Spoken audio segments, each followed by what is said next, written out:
हाँ जी, 10th class. आज हम साइंस सब्जेक्ट के चैप्टर नंबर 5 तत्वों का आवर्त वर्गीकरण इसके बारे में पढ़ेंगे। सबसे पहले वर्गीकरण क्या होता है कि तत्वों को इस तरह व्यवस्थित करना कि एक समान गुणों वाले तत्व एक साथ हो, जबकि अलग अलग जो गुणों वाले तत्व हैं वो अलग अलग समूह में इकट्ठा हो जाएं। उन्हें हम कहते हैं तत्वों का वर्गीकरण।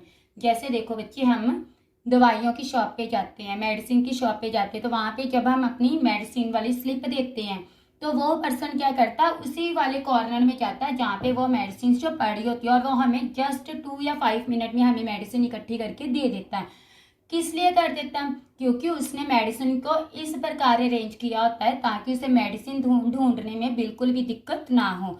उसी प्रकार जो तत्व मिले थे उनको इस तरह अरेंज किया गया ताकि उनके गुण पहचानने में बिल्कुल भी दिक्कत ना हो। इसके लिए सबसे पहले कौन सा आया था? न्यूलैंड का अष्टक नियम। इन्होंने क्या किया था, पहले और आठवां जो इनका तत्व था, उन्होंने बोला था पहले और आठवें तत्व का जो होगा, इनके गुण होंगे वो बिल्कुल समान होंगे। इसने क्या किया, 1 2 3 4 5 6 7 ऐसे इसने 7 तक का क्या किए, लाइन वाइज लगा दिए। और जो 8 वाला था उसने बिल्कुल 1 वाले के सामने रख दिया। उसने बोला 8 वाले का और 1 वाले का बिल्कुल समान समान गुण होंगे। उसी प्रकार 9 वाले का 2 वाले का समान समान गुण होंगे। इसने इस प्रकार इनको अरेंज किया था। अब इसकी सीमाएं क्या थी कि यह जो नियम था केवल कैल्शियम तक ही लागू हो पाया। कैल्शियम के बाद ये बिल्कुल भी नियम लागू नहीं हो पाया, क्योंकि जो इसने फॉर्मूला बताया था वो चल ही नहीं पाया। न्यूलैंड ने कल्पना की थी कि प्रकृति में सिर्फ 56 तत्व विद्यमान होंगे और भविष्य में कोई भी तत्व नहीं मिलेगा। लेकिन बाद में कई सारे नए तत्व खोजे गए जिनमें यह नियम बिल्कुल भी नहीं सिद्ध बैठा। इसके बाद फिर आ गया डॉबरनेट ने क्या किया, इसने बोला कि तत्वों को 3-3 पेयर में लगाया। इसने बोला फर्स्ट वाले का और लास्ट वाले का जो भी इनका परमाणु पुंज होगा उनका जो मध्यमान आएगा वो कैल्शियम के सेंटर वाले के बराबर होगा। ठीक है, फर्स्ट वाले का लास्ट वाले का परमाणु पुंज का जो मध्यमान होगा वो सेंटर वाले के बराबर होगा। लेकिन इसकी भी सीमाएं थी। इस नियम के अनुसार उस समय के ज्ञात 30 तत्वों में वो केवल कितने बना पाया था? 3 ही त्रिक बना पाया था। 3 से ज्यादा त्रिक नहीं बना पाया, इसलिए ये भी असफल हो गया। इनके बाद आया था मेंडलीव ने आवर्त सारणी का नियम दिया। मेंडलीव ने क्या किया, तत्वों को उनके बढ़ते हुए परमाणु द्रव्यमानों क्रम में व्यवस्थित। उसने क्या किया, जितने भी तत्व थे उनको उनके बढ़ते हुए परमाणु द्रव्यमान के हिसाब से उसने लगाना शुरू कर दिया। उसने एक समान तत्वों वाले गुणों को एक समान समूह में रखने की कोशिश की थी।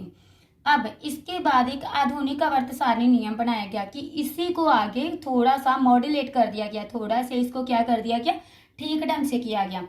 इसमें तत्वों को उसने लगाया था परमाणु द्रव्यमान के हिसाब से। इसमें उसने तत्वों को किसके अनुसार लगा दिया, परमाणु संख्या के अनुसार लगा दिया। इसमें उत्कृष्ट गैसों की खोज नहीं हुई थी, लेकिन इसमें उत्कृष्ट गैसों की खोज हो गई थी। बिना छेड़े हुए मेंडलीव टेबल को उसने क्या किया, उत्कृष्ट गैसों को 18वें ग्रुप में रख दिया, अलग रख दिया। अब क्वेश्चन आ जाता कि उत्कृष्ट गैसों को अलग समूह में क्यों रखा गया था? क्योंकि ये गैसें बहुत ही ज्यादा अक्रियाशील थी, मीन्स किसी के साथ जल्दी क्रिया नहीं करती थी और इनकी खोज काफी बाद में हुई, इसलिए इन्हें एक नए समूह 18वें ग्रुप में अलग से रख दिया गया। आधुनिक आवर्त सारणी द्वारा किस प्रकार से मेंडलीव आवर्त सारणी की विसंगतियों को, कमियों को दूर किया गया? उस समय उत्कृष्ट गैसों की खोज हो चुकी थी और उन्हें अलग समूह में रख दिया गया। आधुनिक आवर्त सारणी में तत्वों को उनके परमाणु संख्या के अनुसार व्यवस्थित किया गया था, जबकि मेंडलीव ने क्या किया था, उनका परमाणु द्रव्यमान के हिसाब से किया था। रासायनिक दृष्टि से असमान तत्वों वालों को अलग अलग वर्गों में स्थान दिया गया। अब आगे देखिए मेंडलीव तथा आधुनिक आवर्त सारणी में अंतर। मेंडलीव आवर्त सारणी उस समय तक ज्ञात 63 तत्वों में से बढ़ते हुए परमाणु द्रव्यमानों के अनुसार उन्हें व्यवस्थित कर दिया गया।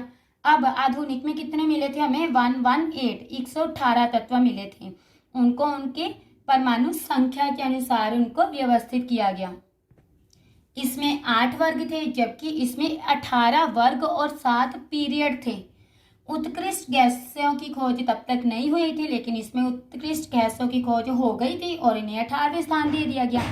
वर्ग वर्ग 8 को दो उपवर्गों ए तथा बी में विभाजित किया गया, जबकि इसमें प्रत्येक वर्ग को किसी भी उपवर्ग में नहीं बांटा गया था।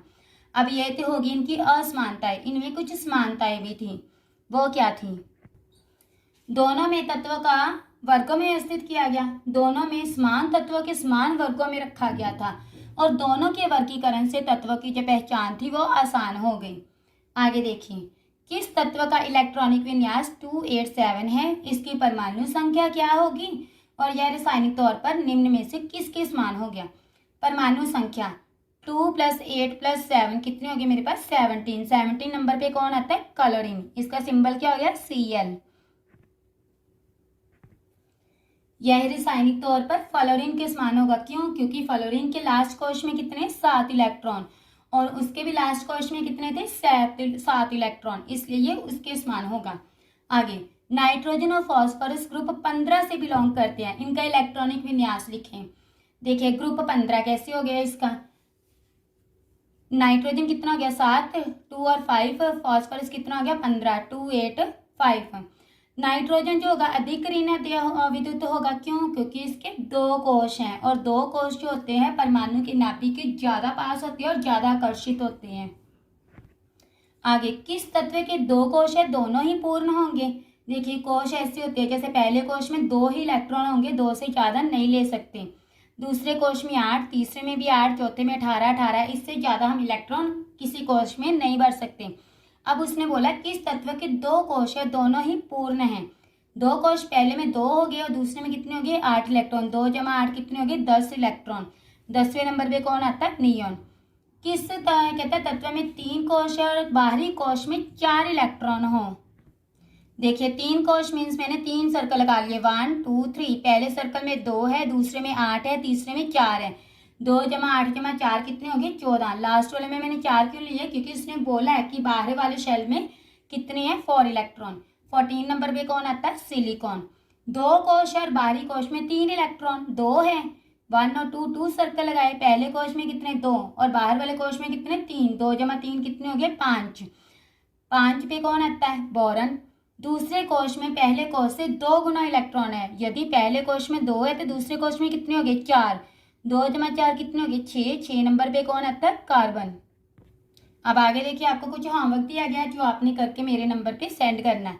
डॉबर्नियर के त्रिक सिद्धांत की व्याख्या करें।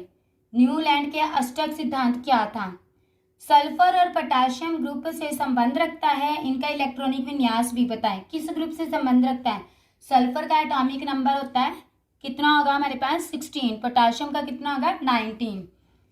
किस तत्व के 2 कोश हैं और बाहरी कोश में 1 इलेक्ट्रॉन है? आपने 2 सर्कल बनाने हैं, फर्स्ट वाले में 2 इलेक्ट्रॉन और बाहर वाले में कितने शो किए? 1 इलेक्ट्रॉन। मेंडलीव तथा आधुनिक आवर्त सारणी में अंतर बताएं। ओके।